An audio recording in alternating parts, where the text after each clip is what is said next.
అభిమానులు చేస్తున్నారా, లేకపోతే ప్రజలే చేస్తున్నారా, లేకపోతే కొంతమంది సోషల్ మీడియాలో ఉత్సాహంగా పనిచేసే వాళ్ళు చేస్తున్నారా మనకు తెలియట్లేదు. అంటే నేనేమంటానంటే సార్, ఈరోజు సొంత తల్లి మీద ఇంత దారుణంగా ట్రోల్ చేస్తున్న వ్యక్తుల్ని జగన్మోహన్ గారు ఆపగలుగుతున్నారా?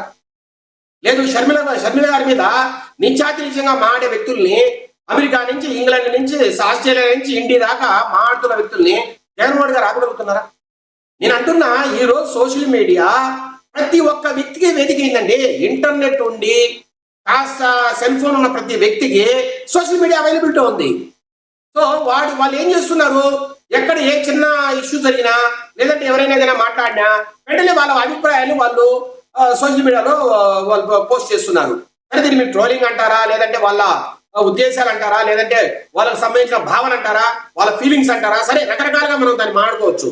కానీ ఇక్కడ ఏంటంటే తెలుగుదేశం పార్టీ కానీ, లేదంటే మా అధినేతలు చంద్రబాబు నాయుడు గారు కావచ్చు, లోకేష్ గారు కావచ్చు, అరే మీరు చాలా చిరంజీవి గారు ఇలా అన్నారు కదా, సరే మీరు ట్రోలింగ్ చేయండి అని సోషల్ మీడియా టీంకో, లేదంటే తెలుగుదేశం పార్టీలో ముఖ్య వ్యక్తులకో ఏ రోజు చెప్పిన దాఖలాలే ఉండవండి. అంతెందుకు జగన్మోహన్ రెడ్డి గారి మీద కావచ్చు, లేదంటే జగన్మోహన్ రెడ్డి గారి ఫ్యామిలీ మీద కావచ్చు, మాకెప్పుడు కూడా మీరు ఇలా మాట్లాడండి, వాళ్ళని మీరు ఇట్లా తిట్టండి, లేదంటే ఇట్లాగా మీరు వారిని కామెంట్ చేయండి అనే మాట మాకు ఎక్కడ చెప్పరు. ఇది నేను ఒక రాష్ట్ర అధికార ప్రతినిధిగా, తెలుగుదేశం పార్టీకి సంబంధించిన వ్యక్తిగా నేను మీకు విన్నవిస్తున్నా. మీ ద్వారా ఈ రాష్ట్ర ప్రజలు కూడా విన్నవిస్తున్నాం. ఎక్కడ కూడా తెలుగుదేశం పార్టీకి ఈ రోజు జరుగుతున్న పరిణామాలకు సంబంధం లేదు. అట్లా విజయమ్మ విషయంలో కావచ్చు, లేదంటే శర్మమ్మ విషయంలో కావచ్చు, భారతి గారి విషయంలో కావచ్చు, లేదంటే చిరంజీవి గారి విషయంలో కావచ్చు, ఎక్కడ కూడా తెలుగుదేశం పార్టీకి సంబంధం లేదు. నేను అంటున్నాను సార్, ఈరోజు ఇప్పుడు చిరంజీవి గారు మాట్లాడే మాటల్లో తప్పు ఉందని మేము అనుకోవట్లా. అంటే ఆయన ఏమైతే మాట్లాడారో, అంటే పక్క రాష్ట్రంలో అక్కడ కూడా మమ్మల్ని ప్రోత్సహించి నంది అవార్డులో లేకపోతే ప్రోత్సాహకాలు ఇస్తే మాకు సంతోషపడతామనేది ఆయన మాట. కానీ ఇప్పుడు కేఎస్ ప్రసాద్ గారు చెప్పినట్టు స్వయం కృషితో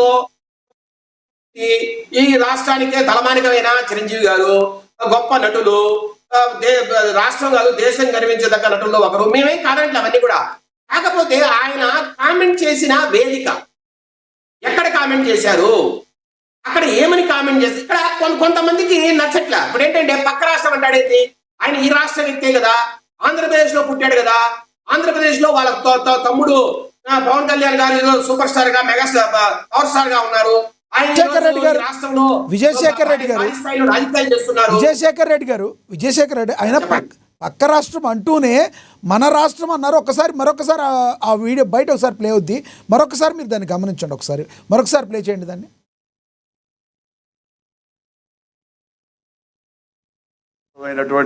మన తెలుగు రాష్ట్రం ఈ కళాకారుల పట్ల, ఈ సినిమాల పట్ల వాళ్ళని ఉత్సాహపరిచే దాని విధానంలో కొంచెం వెనకంజ వేస్తే ఉందనుకుంటున్నాను. కాబట్టి సినిమా వాళ్ళకి అతి దగ్గరగా ఉన్నటువంటి ముఖ్యమంత్రి గారు నారా చంద్రబాబు నాయుడు గారు, ఆయన కూడా దీన్ని ఇన్స్పిరేషన్గా తీసుకుని మరింత ప్రోత్సహిస్తే కనుక మీరు ఇచ్చే ఉత్సాహంతో ఎంతోమంది యంగ్స్టర్స్ ఈ రోజున మరిన్ని సినిమాలు చేస్తారు. ఆ సినిమా రెవెన్యూ కూడా మనకి కంట్రిబ్యూట్ అవుతుంది మన స్టేట్ ఎకానమీకి. అది కూడా ఒక ఆలోచన పెట్టవలసిందిగా వినమ్రంగా ఈ వేదికను ఇచ్చే వారికి విన్నవించుకుంటున్నాను. అలాగే మన ఈ కార్యక్రమం ఎకానమీకి అన్నారు కానీ మీ స్టేట్ ఎకానమీకి అనలేదు అక్కడ ఆయన. అంటే ఆ ఉద్దేశం ఆయనకి అది కాదు. వెతకాలి అంటే ఎన్నైనా వెతకొచ్చు కదా. దయచేసి వినండి. ఇప్పుడు నేను నా ఒపీనియన్ సార్, జనరల్ గా ఈ రాష్ట్రంలో ఈ రోజు దీని మీద జరుగుతున్న నేనేమంటున్నానంటే సార్, ఆయన ఈ రాష్ట్రంలో పుట్టిన వ్యక్తి, ఈ రాష్ట్రం నుంచి పైకి వచ్చిన వ్యక్తి, రాష్ట్రంలో గొప్ప సూపర్ స్టారు, మెగాస్టారు. ఆయన పక్క రాష్ట్రం అని అంటాడేంది, అది కూడా ఏంది ఎక్కడో తెలంగాణలో జరుగుతున్న అవార్డు ఫంక్షన్ లో అంటారేంది, మన రాష్ట్రం పరువులు తీస్తారా అనేది కొంతమంది వాదన. మరి దీంట్లో వాస్తవం ఏంది, నిజంగా ఆయన పరువు తీశారా సార్? కొంతమంది ఏమంటున్నారు, సరే పవన్ కళ్యాణ్ గారు ఈ రోజు కూటమి ప్రభుత్వంలో భాగస్వామిగా ఉంటున్నారు, ఆయన సినిమా ఇండస్ట్రీకి సంబంధించిన వ్యక్తి, ఒక పవర్ స్టారు, ఆయన సొంత తమ్ముడే. ఇంకా కొంత ముందుకెళ్ళి మాట్లాడుకుంటే చిరంజీవి గారు పవన్ కళ్యాణ్ గారిని ఎంతో సపోర్ట్ చేశారు. మన 2024 ఎలక్షన్ లో ఎంతో మంది కూటమి అభ్యర్థుల తరఫున ఆయన కొన్ని వీడియోలు రిలీజ్ చేసి మా వారిని గెలిపించారని కూడా చెప్పారు.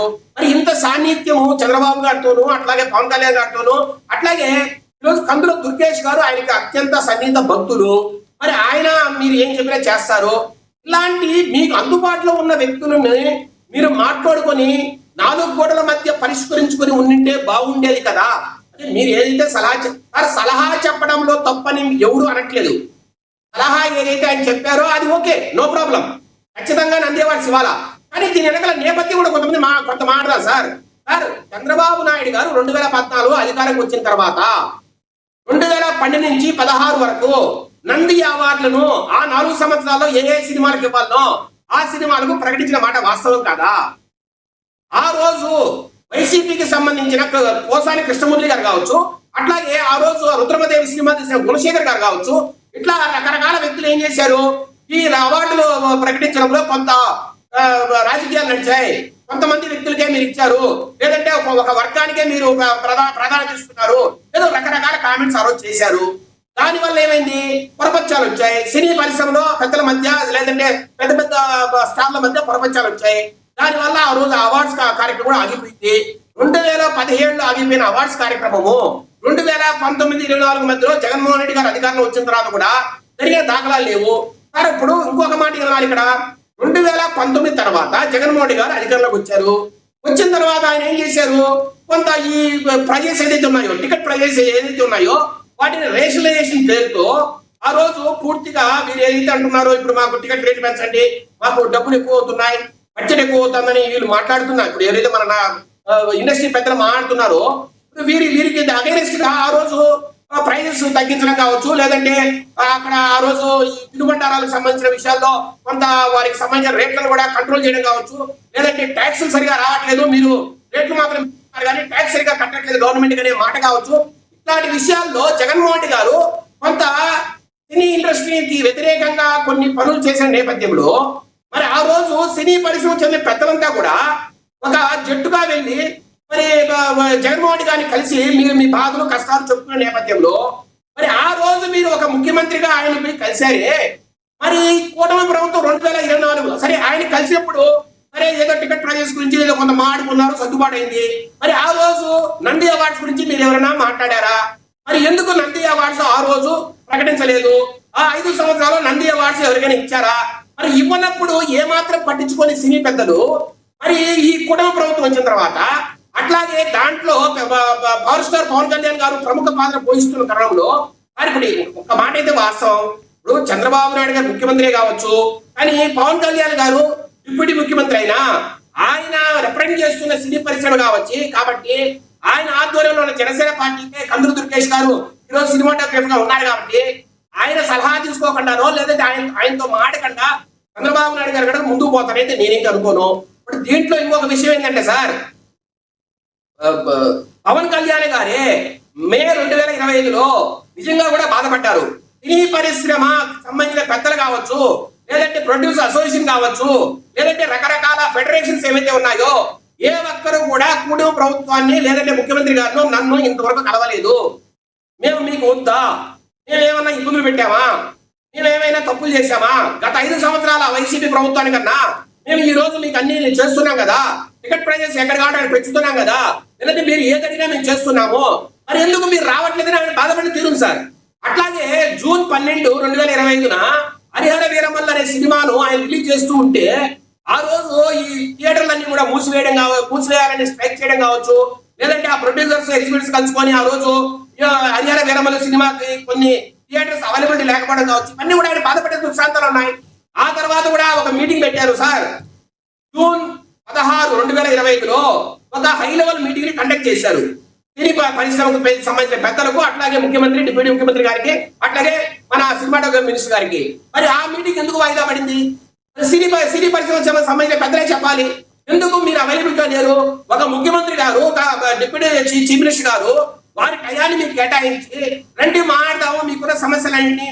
దాంట్లో రకరకాల సమస్యలు, Nandi awards functions Nandi awards ను ప్రకటించడం కావచ్చు, అట్లాగే ఈ ఫిల్మ్ స్టూడియోస్ ఏదైతే మీకు స్థలాలు అడుగుతున్నారో ఆ స్థలాలు కేటాయించడానికి కావచ్చు, అట్లాగే ఆ రోజు ఈ ఏదైతే ఎంప్లాయీస్ ఫెడరేషన్ సంబంధించిన స్ట్రైక్స్ కూడా జరుగుతున్నాయి ఆ టైంలో, దానికి సంబంధించిన విషయాలు కావచ్చు, ఎట్లా దీన్ని పరిష్కరించాలా, రెండోది ఏంటి ఈ టికెట్ ప్రైజెస్ ను ఎట్లా మీకు అనుగుణంగా దీన్ని సర్దుబాటు చేయాలా, ఇవన్నీ కూడా ఒక విజయశేఖర్ రెడ్డి గారు ఒకటి, మీరు విజయశేఖర్ రెడ్డి గారు ఒకటి, ఇప్పుడు మీరు ప్రభుత్వం వచ్చి 2 సంవత్సరాలు అవుతుంది, ఎందుకు మీరు ఇచ్చిన హామీలన్నీ మీరు నెరవేర్చలేదు అనగానే మీరు ఏమంటారు?